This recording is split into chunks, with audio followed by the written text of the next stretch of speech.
মনের যত্ন নিন। শরীরের সঙ্গে মনের যোগ রয়েছে।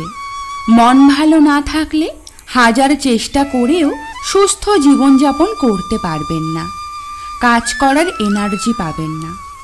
মানসিক স্বাস্থ্যের অবনতি, ওজন বৃদ্ধি, অ্যাসিডিটি, অনিদ্রা, ডায়াবেটিসের মতো একাধিক সমস্যা ডেকে আনে, বাড়ায় বিষণ্ণতা।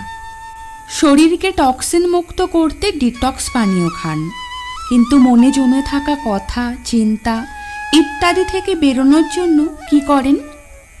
মনকে কষ্ট দেওয়ার কোনো মানে হয় না। অতীতে কি হয়েছে সেটা নিয়ে বসে থেকেও লাভ নেই। মেনে নিন এবং নিজেকে পরিস্থিতির সঙ্গে মানিয়ে নিন। সব কিছুর জন্য নিজেকে দোষারোপ করা বন্ধ করুন, বরং কোথায় ভুল হচ্ছে, কি করলে পরিস্থিতি বদলাবে সেই উত্তরের খোঁজ করুন। সোশ্যাল মিডিয়া থেকে বিরত নিতে পারেন। সোশ্যাল মিডিয়া থেকে বেরিয়ে মানুষের সামনে বসে কথা বলুন, দেখবেন মন ভালো রয়েছে। মনের ভিতর কি চলছে কারোর সঙ্গে শেয়ার করতে পারছেন না, তাই তো খাতায় লিখে ফেলুন। সারাদিন কি করলেন তার হিসেব লিখতে পারেন ডায়েরিতে। প্রতিদিন যোগাসন করুন। যোগাসন করার সময় না থাকলে অন্তত 15 মিনিট করে ধ্যান বা মেডিটেশন করুন। এটি মানসিক স্বাস্থ্যের জন্য ভালো।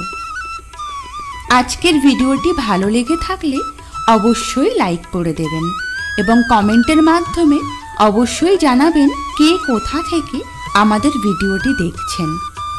এবং পরবর্তী আরও আপডেট পেতে চ্যানেলটি সাবস্ক্রাইব করে রাখার অনুরোধ রইল। ভালো থাকবেন, সুস্থ থাকবেন।